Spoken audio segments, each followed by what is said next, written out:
నేను ఖచ్చితంగా పట్టిస్తాను. ఒక నిమిషం సభ్యులు మీరు నిలబడండి. ఒక నిమిషం ఊరికే మాటలు కదండి. కమిషనర్ ఒక నిమిషం ఊరికే గౌరవ వైస్ చైర్మన్ గారిని నిండు సభలో ఒక ఉన్నత వర్గానికి సంబంధించినటువంటి టౌన్ లో ఒక ప్రాముఖ్యత సంబంధించిన ఒక ఫ్యామిలీ మెంబర్ ను పట్టుకొని పందుల వ్యాపారం చేస్తున్నారని మీరు అభియోగాలు మోపుతున్నారు.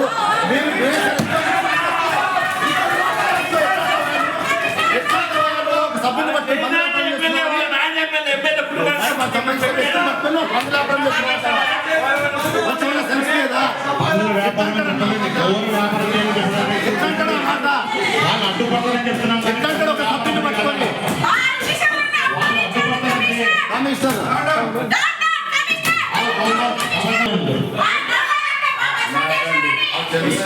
మాట్లాడతాడా ఖచ్చితంగా మన వైస్ చైర్మన్ హరికిషన్ గారికి క్షమాపణ చెప్పాలా?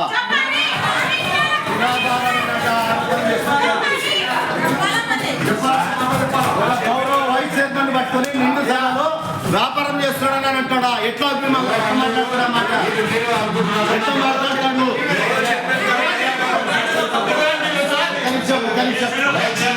వైస్ చైర్మన్ అన్న మాట్లాడుతున్నాడు.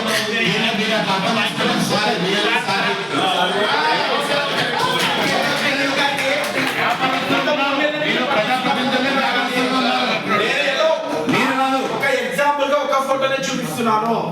ఇంకా